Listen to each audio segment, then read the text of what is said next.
a good place now. You are listening to Perspectives with Ashley Berges. Welcome back live to Live Your True Life Perspectives, and I'm your host, Ashley Berges. Tonight we're talking about adversity, overcoming adversity, even in childhood, finding your purpose, overcoming and getting past non-healthy, unhealthy situations. I find that in order to do that, we have to realize what healthy is, how to be healthy, then practicing it, then continuing to practice it, and then when we find ourselves backtracking or getting off track, we go back to being healthy, to being respectful of ourselves, to understanding who we are, how we don't internalize negativity, how we find self-belief, and we follow our passion and we don't give up.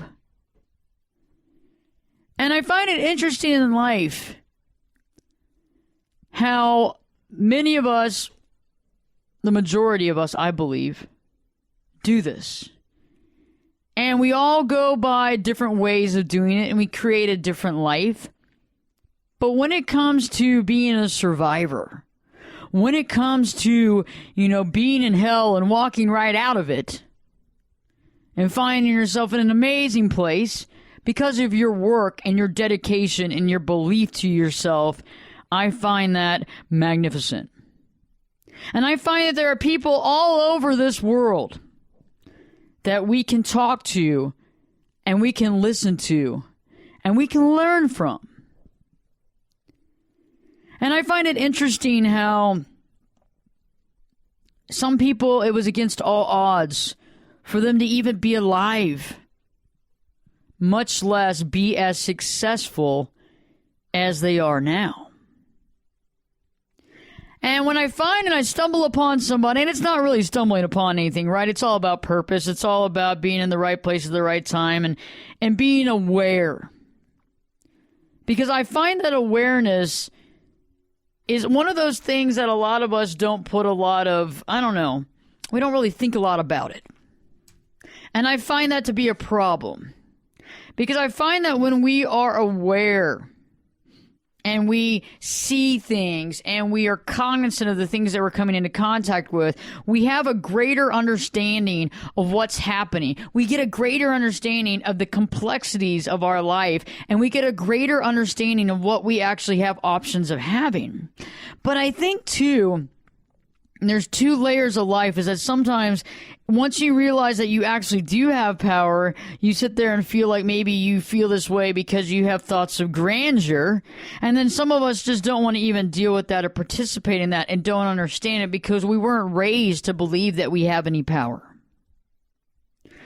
And I find it very interesting. I love to talk to people from all walks of life, of people that have overcome adversity and are still doing it and still doing things that impress and that inspire us to continue to do the same.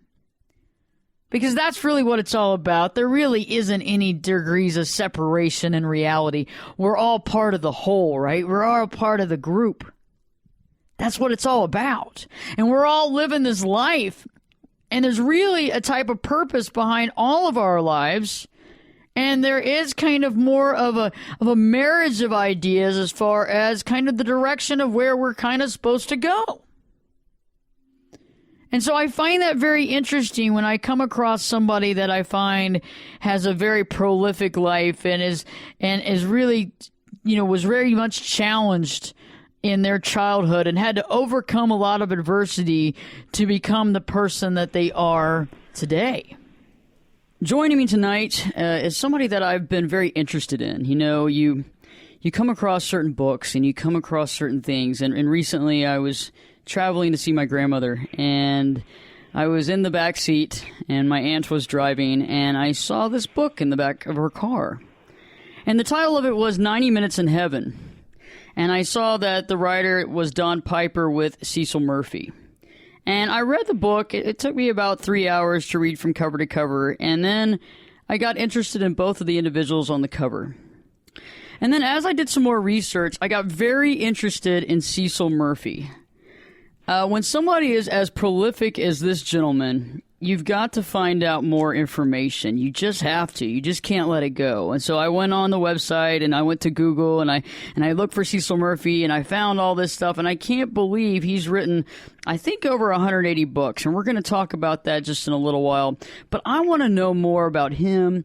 I want to know more about what got him into writing and the challenges he's been through in his life to be able to be this prolific, but also to be able to carry through this thought into a book for us to be able to read. Joining Live Your True Life Perspectives, Cecil Murphey. Cecil, it's so great to have you here live on Perspectives. Hey, actually, I think it's a privilege to be on your program. Thank you for inviting me. I'm glad to have you on. And, first off, wow. Okay. Wow. I've written 3 books so far, and that was a labor of love, and that was a lot of work. But how many books have you written? First let me say, we all have different gifts, and this is a gift that I have, and that's who I am. But I've actually written 137 books. Wow. What was the first book that you wrote? It was a book nobody'd ever heard of, for which I am quite grateful. It was a religious publisher came to me with a book called Prayer, Pitfalls, and Possibilities. It wasn't very well written, but it was a beginning. That's cool. That's very neat. So tell me more about what got you into writing. Was this a childhood thing? Did this start as a child? Well, yes. I'm one of those people I can't remember when I didn't want to write. Even as a kid, in school I wrote stories, and of course the teachers all loved them. They were probably pretty dreadful, but they keep doing that. And then when I got in college, I loved doing essay tests because I always got A's on the essays. And then when I got graduate school, I really got the accolades. So, it was just kind of one of these days when I finally got to the place where I thought, I really want to write for publication. And so I started learning to write. I really worked hard at it. I think we all do have certain, gifts, and I think we all have a true purpose and calling in life. And, I think it's interesting when somebody follows their calling so directly. I mean, don't you feel that maybe this is obviously part of your purpose and direction in life? Oh, yeah. I taught in the public school. I was an adjunct professor in college part-time for 18 years, and I've always enjoyed that, but nothing has ever satisfied me the way writing does. That's neat. So let's talk about, a lot of us who really follow our purpose, and I know that a lot of my listeners right now can understand, life to some degree when we're younger and throughout our life might not be easy. It can be quite challenging. And some of those challenges and some of those early on, I'd like to say, just issues and things that really happened to us and maybe things that we didn't deserve really do shape not only our life, but shape our perspective. Can you talk a little bit about your childhood? Well, I think typical of a lot of writers, I had a miserable childhood. I had an alcoholic father. I was sexually assaulted by a female relative, and then we rented a room to an elderly man, and he also sexually abused me. So I had that horrendous kind of childhood, which I think is very common among writers, not particularly abuse, but just miserable childhood. And I think one thing that happens to many of us is that writing becomes a way to find out who we are and to deal with our pain, even if we're not aware that that's what's going on. I think it's a big factor. I agree with you, and I think writing is, very therapeutic. I'm also a therapist, and so when I'm working, especially with child patients, we write and we draw and different things that really help to get emotion out. And so what are some of the favorite things that you like to write? I mean, what's something that really just sparks you? Well, let me just say, I make my living as what used to be called a ghostwriter. Now we're calling it a collaborator. Ghostwriter meant nobody knew you wrote it. I never thought about becoming one. I knew what they were, but I somebody put me in contact with a New York editor, back in the early 80s. And so I was sending my novel, and he came to Atlanta where I lived to visit me, and he said, I like your writing, okay, but it's too slow for today's market. And I thought, well, why are you coming to Atlanta to tell me that? And he said, but I like the way you write about people. I think you understand people. I'd like you to become a ghostwriter for us. So I said, sure, why not? And, once I started, I realized I really love doing it. I did 35 books for that publisher. And what I realized, Ashley, is that I have a real pull toward the underdog, my own case, of course, but the books that I've done the best with in terms of my writing have been stories about those who should never have made it. That's awesome. I mean, obviously from your own childhood, everything was against you. You were dealing with the sexual assault, you were dealing with an alcoholic, abusive father. There was all these different dynamics that... And physical beatings. Oh, wow. At what age did you finally get yourself out of that family dynamic?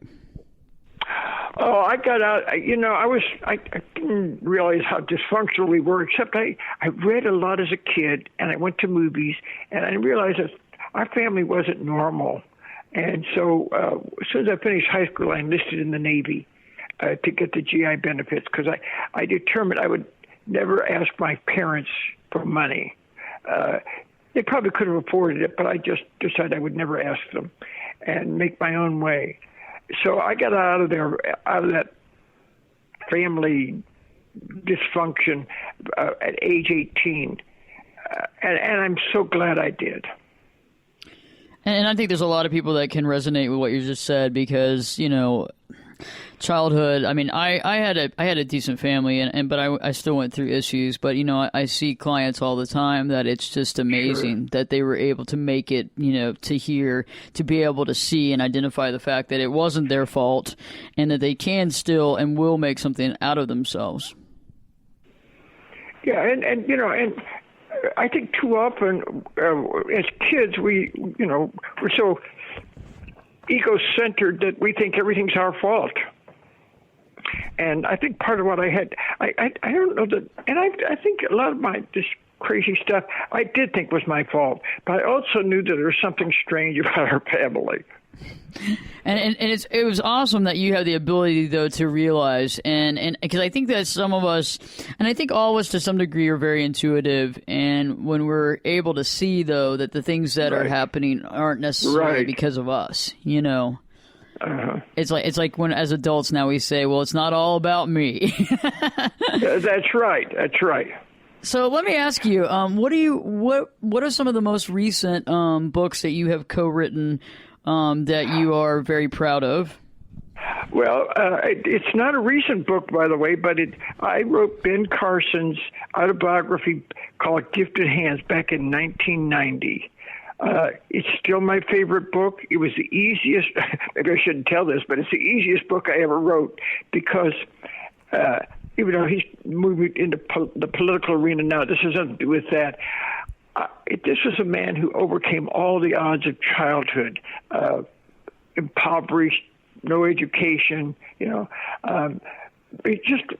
was so inspirational to me, and he was so wonderful to work with. We met in a motel in Baltimore because he was a doctor at Johns Hopkins University Hospital, and I don't remember exactly how long it took, but in about 3 days, working like 15 hours a day, I got all the stuff I needed from him. That's never happened. It never happened that way before or since. He was just so easy to work with.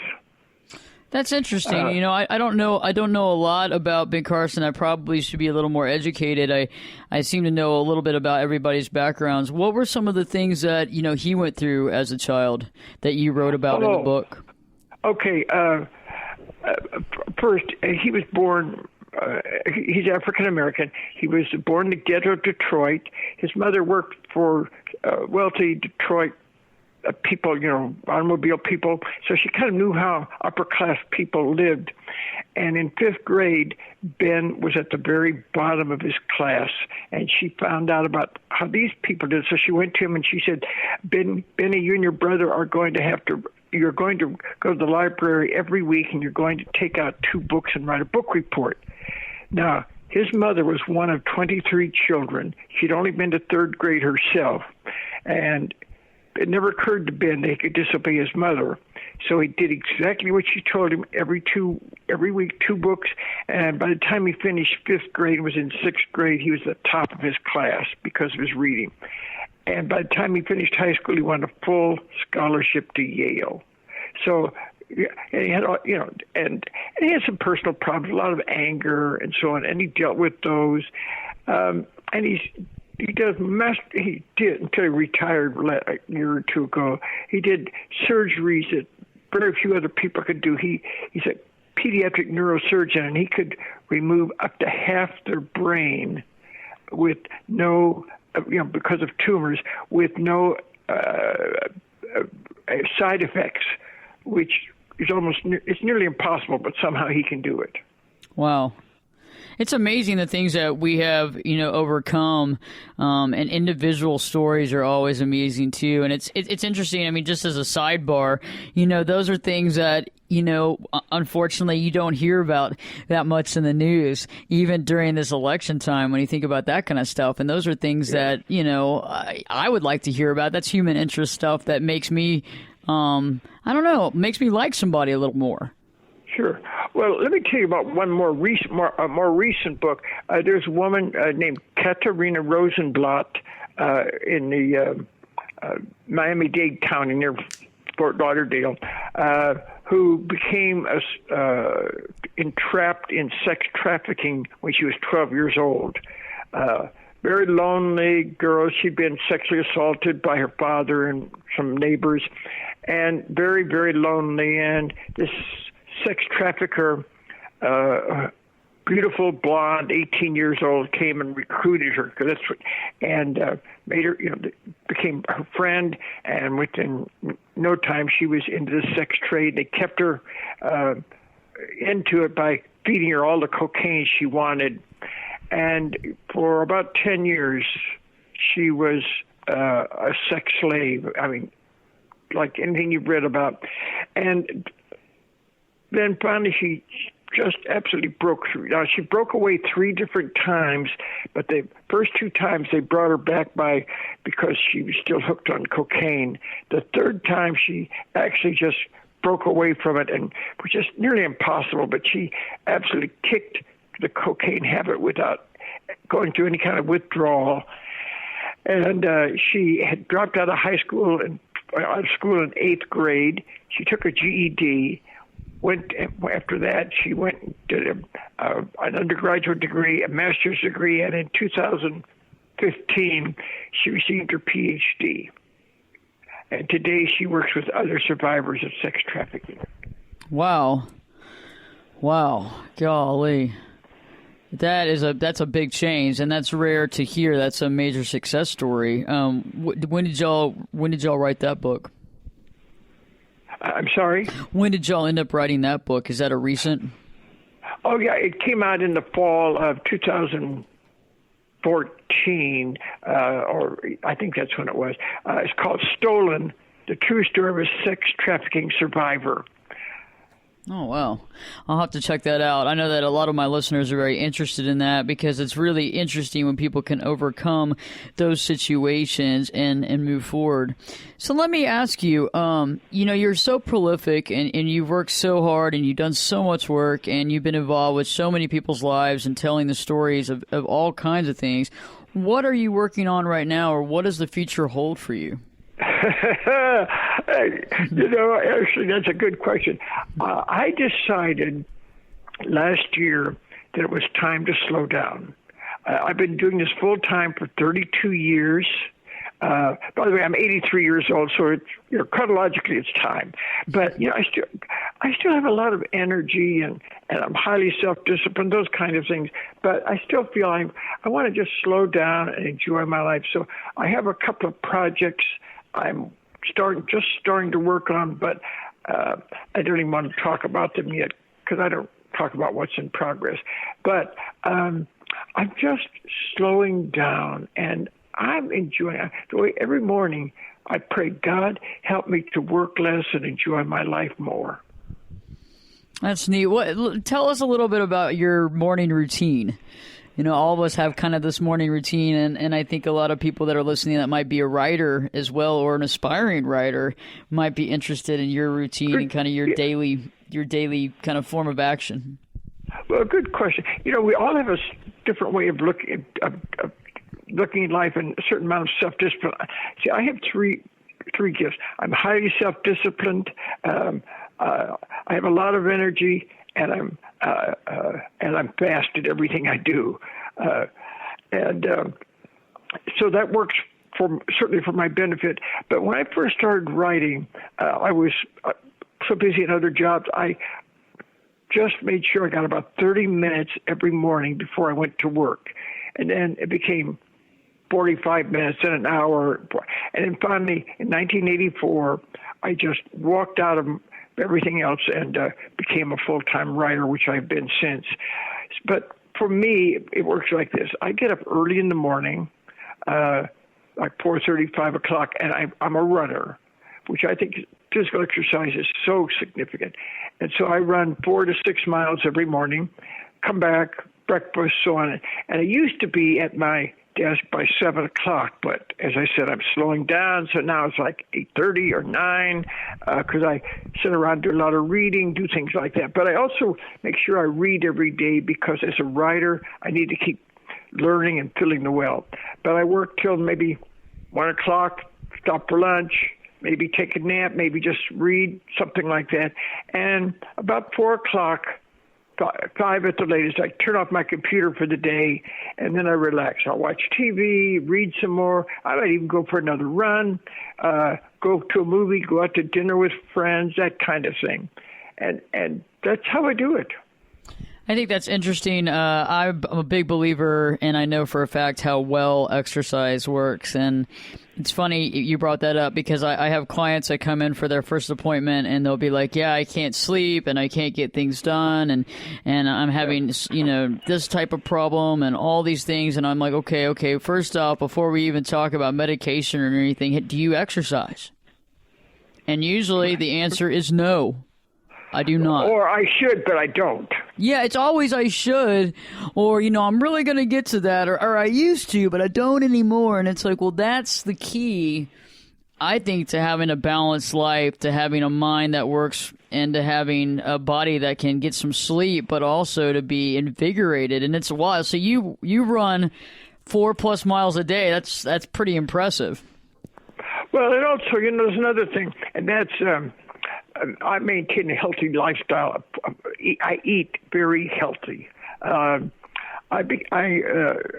started working on this nearly 30, 40 years ago, but about 25 years ago, I became a vegetarian. Not that you have to be a vegetarian, but that has also increased my energy and I just feel better about life, about myself.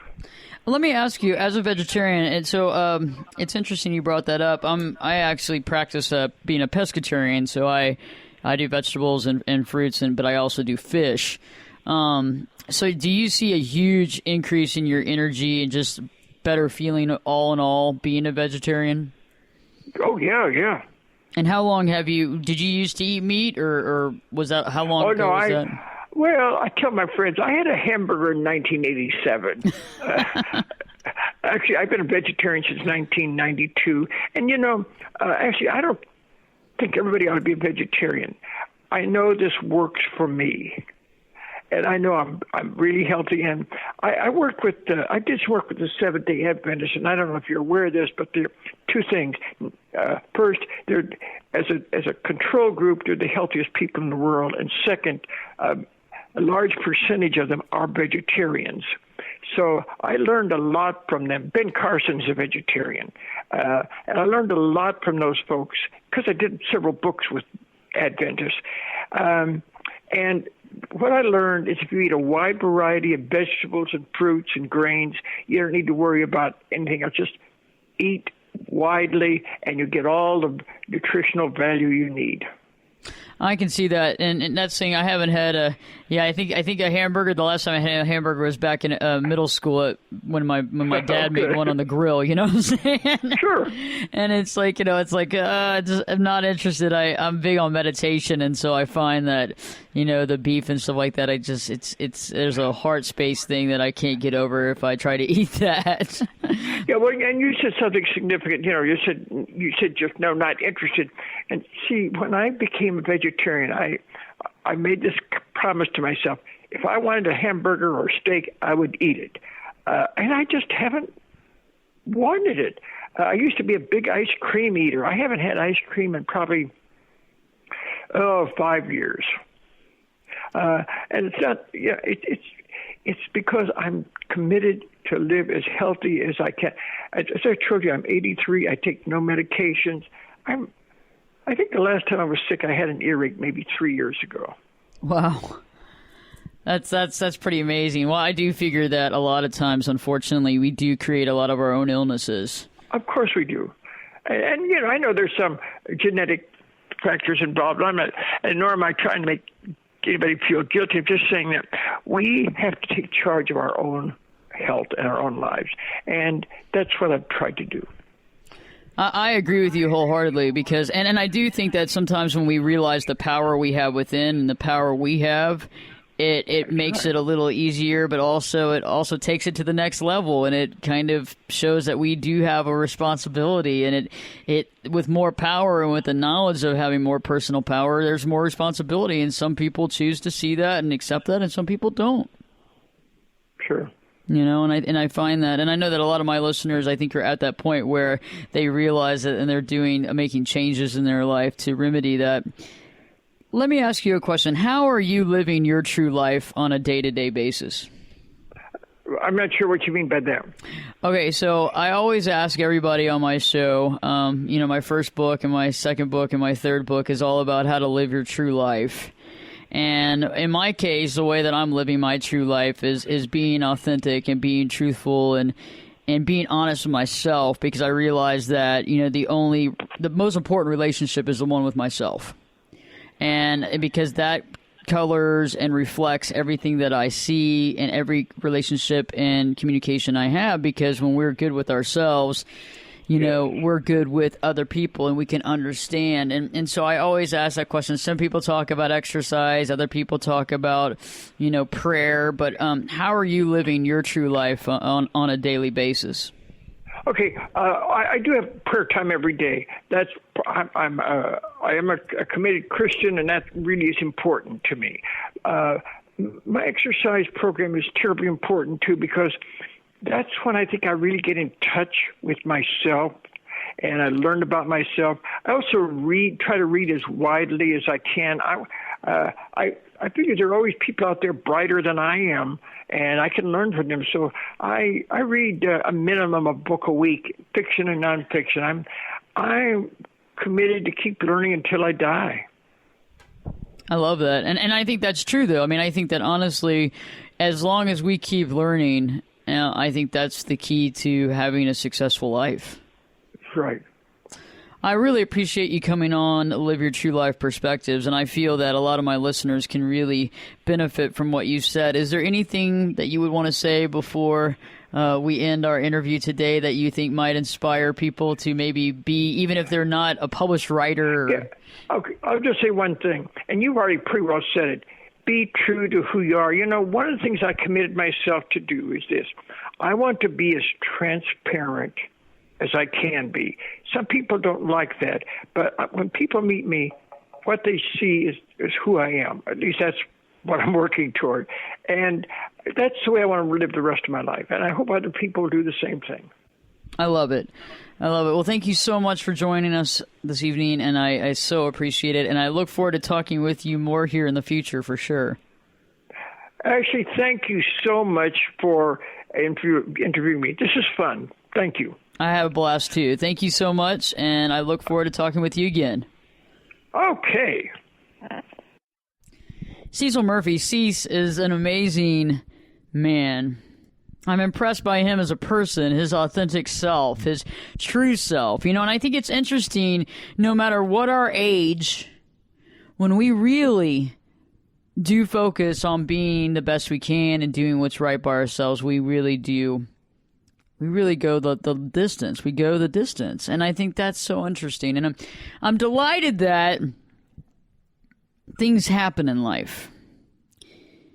And what I mean is that, we kind of figure that we kind of stumble onto things, and it's just the natural progression. And, when we go back to me being in the back seat of the car, and let me kind of explain what was going on, because I think this might also illuminate some of the stuff that's going on in your life, and it might also connect the dots to maybe some things that you want to follow through with, or to be a part of, or kind of just shine some light on some things that we feel are maybe coincidences, but maybe aren't so really coincidental at all. So a few weeks ago, my mother and I were flying to Mississippi to see my grandmother. And my grandmother had fallen and broken her hip about a year ago, maybe less than that. And it was kind of a rough deal. And I know that if anybody's listening that knows if their mother or father had broken their hip, they kind of know the direction that things can go and the hopefulness that you have. And she's been getting better and better and better. She's still in a wheelchair, but she can get around in that wheelchair pretty good. But there were some other things that were happening too because of the medication that they were using and the pain medication. She was showing signs of Alzheimer's, dementia. And I knew that there must be something that could be done. And so we had worked with the doctors, and over a period of time before we came in town, they were able to recognize that, yes, indeed,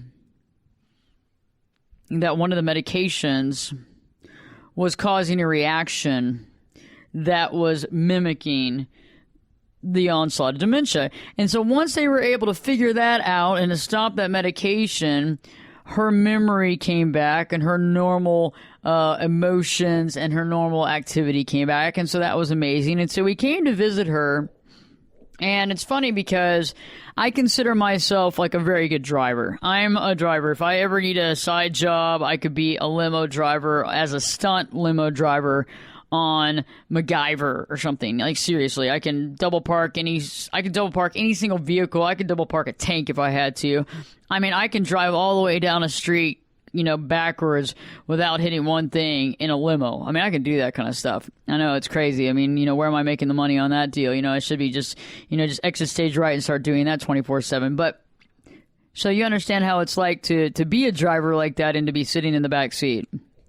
And I'm sitting in the back seat, but I had stopped having any sort of expectations because I realized that when I expect things or you get upset about things or things happen, they don't go that well then. So I just kind of let go of expectations, and I did a little kind of light meditation in that back seat, and I looked down and I see this book, and it got my attention because it was a very neat cover, and I saw the fact that it said, sold over 500,000 copies in print, and this book looks like it was probably, let me look over here, it looks like it was printed, 2004, so it's been a little while.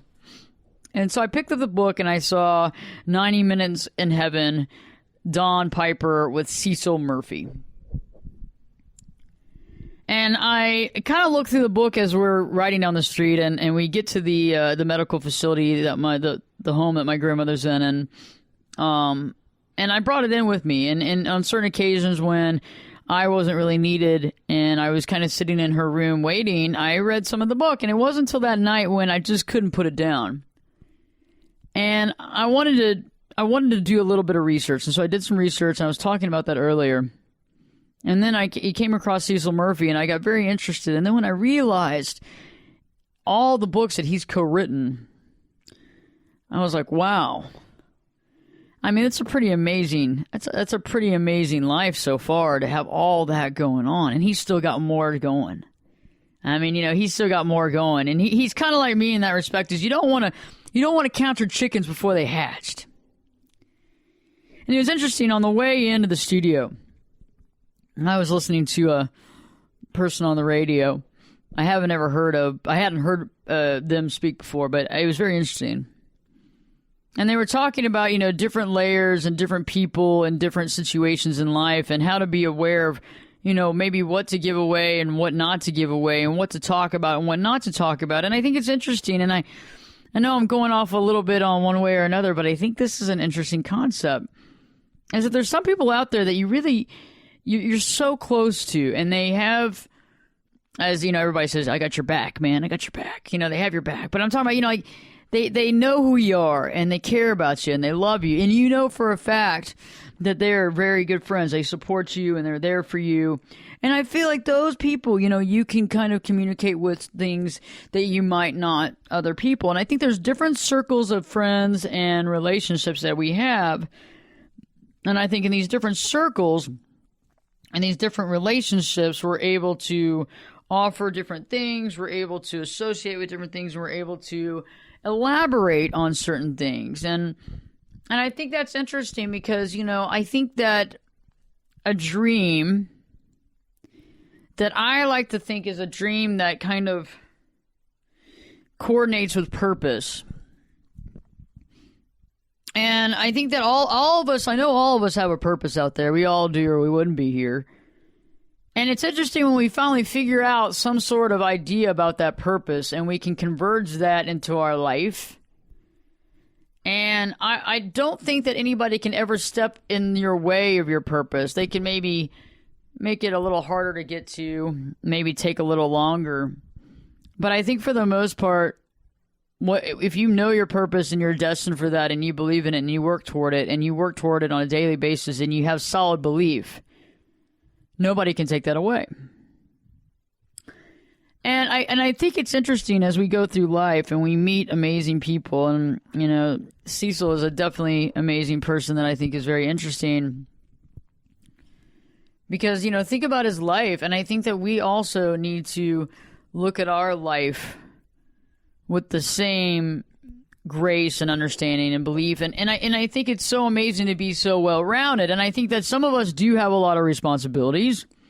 We have a lot of stress. We have a lot of things going on. But I think that we can work to alleviate some of that stress and also take care of ourselves. I'm a writer as well, and I'm not as prolific so far as Cece. I'm not as prolific right now as Cece is. I'd have a lot of books to write, about 133 books to write. But I love writing, and even if you're not a professional writer, writing to me is very cathartic. It's very powerful, and it really does put things into utter perspective. And I think it's interesting because it also gets these thoughts out of our mind and onto paper. And it doesn't even have to be in a book form. It could be more like a journal form. Like a journal format. And why I bring this up is that I think a lot of us have a lot on our mind.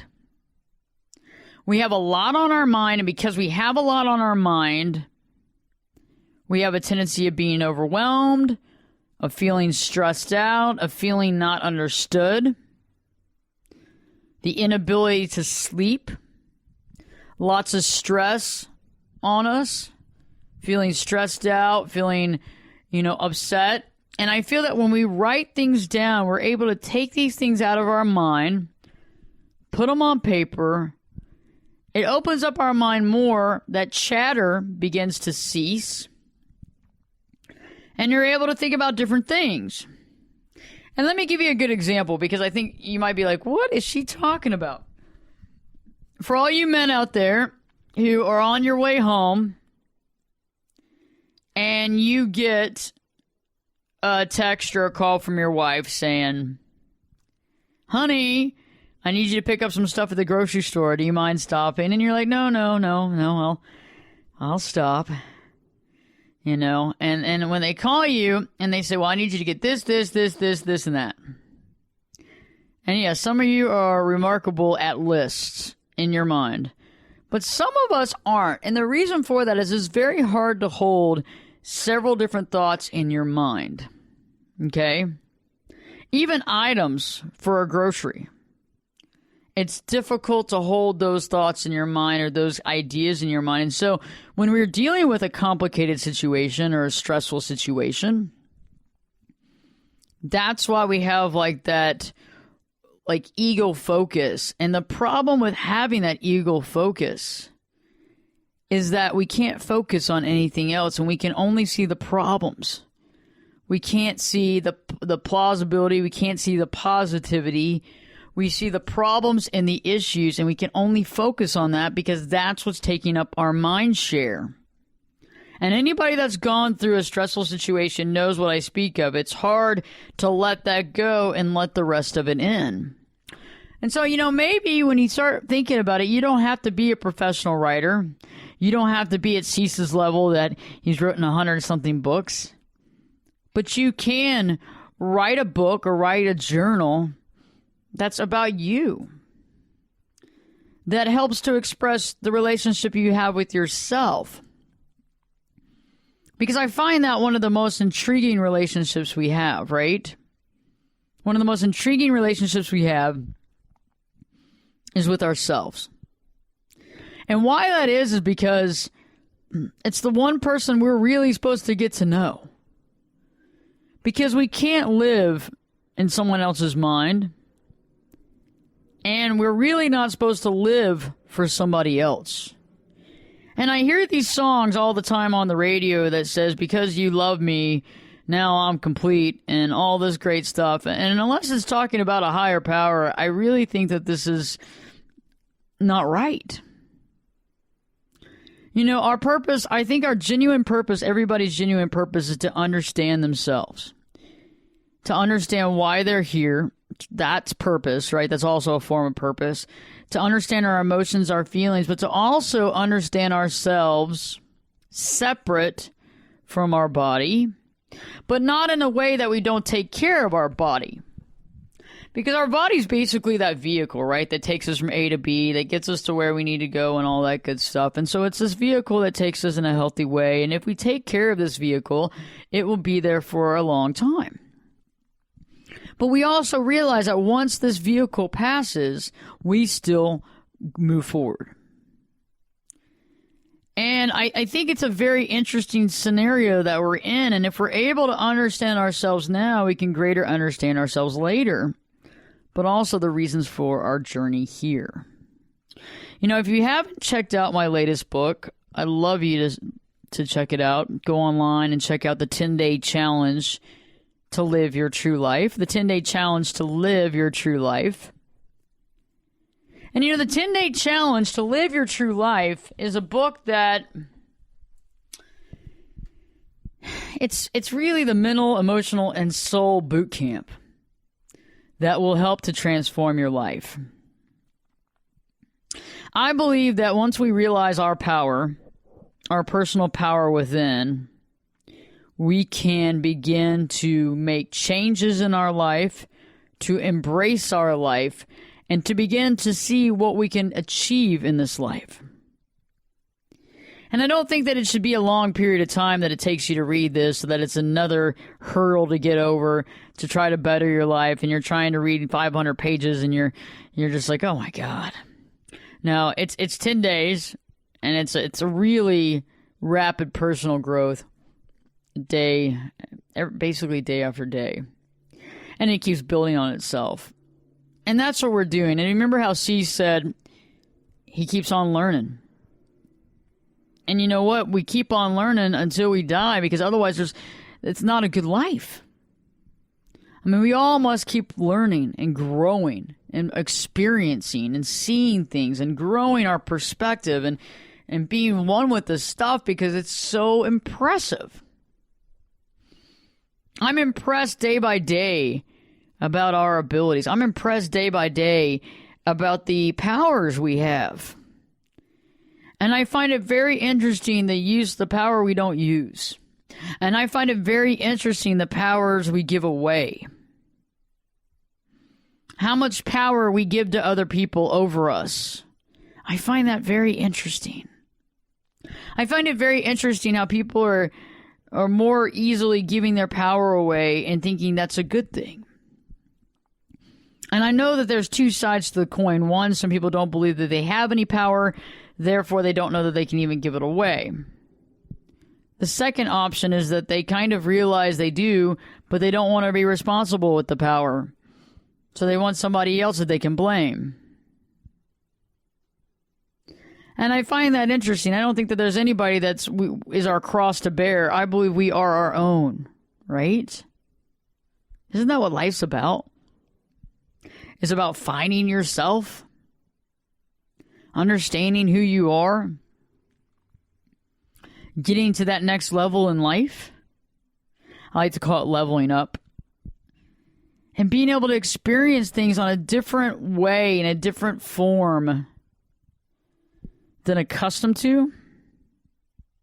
And I find it so interesting, the more and more we develop our life and the more and more we shape our personalities and our feelings about ourselves and our understandings with ourselves, I find it very interesting where we begin to lead our life to and who we begin to spend our life with.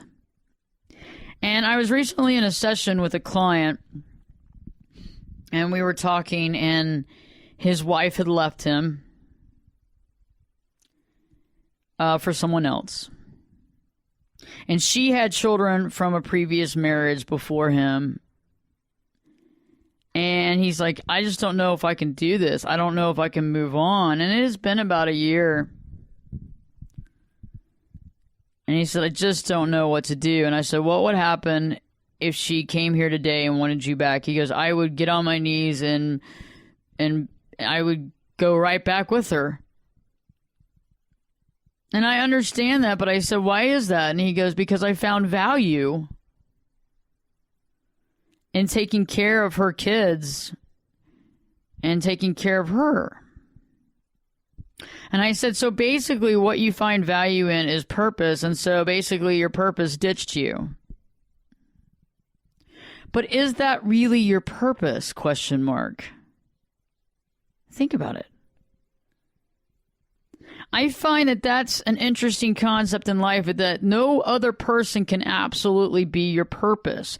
You might have a purpose of helping other people, but it's not that one person who is your purpose. And I find that we put a lot into that because we so badly want to know why we're here. We so badly want to understand what we're doing here, and we want to know the reasons for our existence.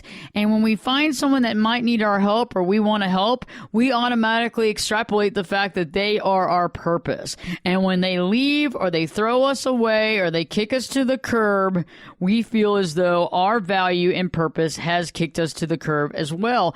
And that's just not true. And I ask you to begin right now to realize the value that you have within and how it is not precursed. It's not segmented or initiated, better word. It's not initiated by someone else's need for you. And I presuppose the fact that if you really begin to realize who you are, you'll realize that you do have a universal purpose. And yes, it might hurt that that person left you, but your purpose did not leave you. That's still intact. What that is needs to be figured out and not extrapolated and placed on other relationships.